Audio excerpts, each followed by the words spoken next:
السلام علیکم، میں ہوں عبد السبحان اور آپ دیکھ رہے ہیں العادب آفیشیل یوٹیوب چینل۔ جس طرح پاکستان میں آج سے چند دنوں بعد الیکشن منعقد ہونے جا رہے ہیں، تو بہت سارے لوگ جس آپ وہ دیکھ بھی رہے ہوں گے، سوشل میڈیا پہ بھی ایک طوفان برپا ہے، پاکستان کی سیاست میں بھی ایک طوفان برپا ہے۔ کوئی کس کو کھینچ رہا ہے، کوئی کس کو سیاست میں، یہ آپ کے سامنے وہ ساری صورتحال میں، اس پہ آج کا ہمارا موضوع ابھی وہ نہیں ہے۔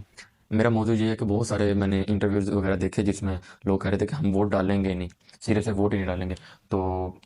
اس بارے میں میں نے کہا کہ میں ایک چھوٹی سی آپ کو چیز سمجھا دوں، نکتہ سمجھا دوں، آپ کے ووٹ آپ کو ڈالنا چاہیے یا نہیں ڈالنا چاہیے۔ تو اور اگر آپ ڈالتے ہیں تو اس کا کیا فائدہ یا نقصان ہے، اور نہیں ڈالتے تو اس کا کیا فائدہ یا نقصان ہے۔ سب سے پہلے جو ہے وہ آپ کو ووٹ لازماً ڈالنا چاہیے۔ اگر آپ نہیں ڈالتے، آپ کے شناختی کارڈ کا جو سارا ڈیٹا ہے وہ نادرہ کے پاس موجود ہوتا ہے۔ تو جنہوں نے دھاندلی کرنی ہوتی ہے، جب آپ ووٹ نہیں ڈالنے جاتے، وہ ان شناختی کارڈ کے اوپر جو ہے وہ خود ہی، جب 5 بجے پولنگ بند ہو جاتی ہے ووٹنگ، تو اس کے بعد وہ خود ہی اس شناختی کارڈ کے نمبر استعمال کر کر کے وہ خود ہی اسٹیمپیں اور ٹھپے لگا کے وہ کاسٹ کر دیتے ہیں جس کی حکومت بنانا چاہ رہی ہوں طاقتیں۔ تو لہٰذا آپ کو ووٹ ڈالنا چاہیے تاکہ وہ کم سے کم آپ کا ووٹ ضائع ہونے سے بچے، اور کسی باطل کی، کسی غلط جو شخص ہے یا پارٹی ہے یا جماعت ہے، اس کے لیے استعمال نہ ہو وہ۔ اور دوسرا آپ کہتے ہیں کہ جس کو آپ ڈال رہے ہیں آپ ڈالیں گے نہیں، سب ایک جیسے ہیں، تو اس میں کوئی دوسری رائے نہیں ہے کہ سب ایک جیسے ہیں۔ لیکن میں آپ کو رسول اللہ صلی اللہ علیہ وآلہ وسلم کے فرمان عالی شان سناتا ہوں۔ آپ نے فرمایا جیسی عوام ہوگی ویسے حکمران ہوں گے۔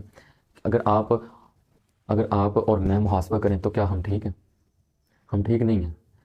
ہم بجلی چوری کرتے ہیں، ہم گیس چوری کرتے ہیں، ہم ہر چیز میں کرپشن کرتے ہیں۔ تو جب عوام ان چیزوں سے باز نہیں آتی ہے تو حکمران بھی تو ہم میں سے نکل کر آتے ہیں۔ ہم چھوٹی چوری کرتے ہیں، وہ ہم سے بڑی چوری کرتے ہیں۔ تو بات ہے کہ ہر ایک اپنی طاقت کے مطابق جس کا جو جہاں بس چل رہا ہے وہ وہاں اتنا جو ہے وہ کرپشن، اتنی بے ایمانی وہ کر رہا ہے ہر محکمے میں اور ہر جگہ ہو رہی ہے، ایک ریڑھی والا بھی، اور ایک عدالتوں میں بھی، اس کے علاوہ جو تھانے ہیں ان میں بھی، اور اس کے علاوہ ہر سرکاری ادارے میں آپ کو پتہ ہے اس کا جو حال ہے پاکستان میں نظام کا۔ لیکن اگر آپ ووٹ ڈالتے ہیں اور آپ کہتے ہیں کہ فائدہ تو ہوگا نہیں، فلانے نے جو ہے وہ اسٹیبلشمنٹ نہیں آنے دے گی، ٹھیک ہے، ساری باتیں ایک طرف سے نہیں آنے دے گی، لیکن بات ہے کہ میں نے آپ کو بتایا اگر آپ نہیں ڈالتے تو اس کو ووٹ کا کتنا غلط مس یوز ہوتا ہے۔ وہ ووٹ آپ کے شناختی کارڈ نمبر سے جو ہے جب ووٹنگ بند ہوتی ہے اس کے بعد ان ڈیٹا لیا جاتا ہے، اور اس کے مطابق جہاں جس کو لانا ہوتا ہے وہ شناختی کارڈ کے اوپر ٹھپے لگا لگا کے وہ ڈال دیتے ہیں۔ کل کو اگر دوبارہ انکوائری ہو بھی، اگر کوئی شو ڈالتا ہے کہ دھاندلی ہوئی ہے، تو وہ دکھا دیتے ہیں جی ہمارے پاس شناختی کارڈ ہے، اس بندے نے اس کو کاسٹ کیا ووٹ۔ تو آپ مجھے بتائیں، تو اس طرح تو آپ نہ چاہتے ہوئے باطل کے ساتھ ہیں۔ اور حضرت آدم علیہ السلام کے زمانے سے یہ بات چل رہی ہے، یا تو حق کے ساتھ ہیں یا آپ باطل کے ساتھ ہیں۔ تیسرا جو راستہ ہے وہ منافقت کا ہے۔ تو جب آپ کسی کا ساتھ نہیں ہوتے تو آپ آٹومیٹکلی باطل کی حمایت کر رہے ہوتے ہیں، کیونکہ اس سے باطل مضبوط ہوتا ہے، غلط لوگ جو ہیں وہ مضبوط ہوتے ہیں۔ جس طرح میں نے آپ کو ایک مثال بھی دی ہے وہ کس طرح اس کا استعمال کرتے ہیں۔ اور اگر آپ ڈالتے ہیں وہ نہیں بھی آتے، لیکن آپ کا ووٹ کسی غلط بندے کو نہیں جاتا، اور ووٹ دینے کس کو چاہیے اس پر بھی میں انشاءاللہ تعالیٰ ایک ویڈیو جو انشاءاللہ بناؤں گا کہ کون سے اسلامی معیار ہیں جن کو ہمیں مد نظر رکھتے ہوئے ووٹ دینا چاہیے، جس سے ہمیں بعد میں یہ نہ ہو کہ جب الیکشن ہوتے ہیں تو روڈیں بھی بنتی ہیں، سڑکیں بھی بنتی ہیں، میٹرو بھی بنتی ہیں، لائن ٹرین بھی بنتی ہے، صحت کارڈ بھی تقسیم ہوتے ہیں، سارے کام ہوتے ہیں، لیکن اس وقت ہوتے ہیں جب الیکشن قریب ہوتے ہیں۔ باقی 5 سال نہ آپ کا ایم این اے نظر آتا ہے، نہ ایم پی نظر آتا ہے، نہ جنرل، نہ کونسلر، نہ چیئرمین، نہ وائس چیئرمین، کوئی نظر نہیں آتا۔ جب الیکشن ہوتے ہیں یہ آپ کو نظر آتے ہیں، اس کے قصوروار بھی آپ اور میں ہیں۔ کیوں ہم غلط لوگوں کو ووٹ ڈالتے ہیں؟ اگر ہم اسلام کو بنیاد ڈال کے، اس کو بنیاد بنا کے اسلام کی روشنی میں ووٹ ڈالیں، انسانوں کو پرکھیں اور ان کو حمایت کریں، تو انشاءاللہ ہمیں مایوسی کا سامنا نہیں کرنا پڑے گا۔ اس پر میں انشاءاللہ ایک علیحدہ ویڈیو بناؤں گا، لیکن ایک میں واقعہ سنانا چاہتا ہوں۔ ابراہیم علیہ السلام کا واقعہ ہے کہ جب نمرود بادشاہ تھا، ظالم تھا، اس نے حضرت ابراہیم علیہ السلام کو آگ میں ڈالنے کا فیصلہ کیا، اور کئی دن تک آگ کو بھڑکایا گیا، جلایا گیا، اور بہت زیادہ آگ تھی۔ اور جب نمرود نے اپنے حواریوں کو کہہ کر حضرت ابراہیم جو پیغمبر تھے خلیل اللہ، ان کو آگ میں جب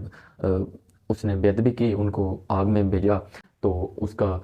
وہ آپ کو جانتے وہ اللہ کے حکم سے آگ تو ٹھنڈی ہو گئی، لیکن اس وقت جو چھپکلی تھی، جسے انگلش میں لیزرڈ یا چھپکلی کہتے ہیں، جس کو مارنے کے آج بھی 10 نیکیاں ملتی ہیں، اس نے پھونکیں ماری تھی، حالانکہ وہ آگ بہت زیادہ تھی اور اس کی پھونکوں سے وہ آگ مزید بھڑکنی نہیں تھی، لیکن اللہ تعالیٰ اس نے اس کی حرکت پر اللہ تعالیٰ نے اس کو مردود قرار دے دیا، اور کہا کہ جو اس کو مارے گا، آپ دیکھیں اسلام میں ایک چونٹی بھی مر جائے، یعنی آپ سے چونٹی بھی آپ مارے، اس کا بھی آپ کو حساب دینا پڑے گا، جہنم میں بھی آپ جا سکتے ہیں، ایک چونٹی کے بھی حقوق ہیں۔ تو ایک چھپکلی کے اللہ تعالیٰ خود کہہ رہا ہے کہ اس کو قتل کرو، تو اس کو مارنے کے لیے 10 نیکیاں اللہ تعالیٰ نے انعام کے طور پہ رکھی۔ کیوں کہ اس نے اللہ کے خلیل کی جو جب آگ میں تھے تو اس آگ کو وہ پھونکے ماری تھی کہ وہ بھڑکے مزید، حالانکہ وہ بھڑک نہیں جانی تھی اتنی سی پھونک سے اس کی، لیکن مردود ہو گئی اس کی اس حرکت پر۔ اور آج تک اس کی نسلوں سے جو آ رہی ہیں وہ بھی مردود ہے قیامت تک۔ بالکل اسی ٹائم اسی جگہ ہدہد وہ جو پرندہ آپ نے دیکھا ہوگا جو حضرت سلیمان کے دور میں بھی جو لشکر کی رہنمائی کرتا تھا، ہدہد کے پاس دریا تھا اور دریا سے پانی بھر بھر کے چند قطرے اپنی چونچ میں وہ لا کے آگ کے اوپر ڈال رہا تھا۔ اب آپ کو بھی پتہ ہے، مجھ کو بھی پتہ ہے کتنا کو پانی ڈال لیتا اتنی بڑی آگ پر، لیکن وہ جو چند قطرے بھی گرا رہا تھا نا، اسے کسی نے پوچھا کہ ہدہد تیرے اتنے سے قطروں سے اتنی سے پانی سے اتنی بڑی آگ تو بجھ نہیں جانی پیغمبر کی؟ تو ہدہد نے تاریخی جواب دیا تھا، اس نے کہا میں بھی جانتا ہوں کہ یہ آگ نہیں بجھ جانی میرے اتنے سے قطروں سے، لیکن محشر والے دن روز قیامت میرا شمار ان لوگوں میں تو ہوگا جو پیغمبر کی آگ بجھا رہے تھے۔ تو آج بھی علماء کرام اس بات پر کئی جو اللہ تعالیٰ کے ولی ہیں وہ اس اپنے لکھتے ہیں بکس میں کہ اللہ تعالیٰ نے اس کو انعام یہ دیا کہ اس کے سر پہ اللہ تعالیٰ نے اعزازی طور پہ انعامی طور پہ اس کے سر پہ تاج رکھ دیا، اور اس کے علاوہ اس کو انعام یہ دیا گیا کہ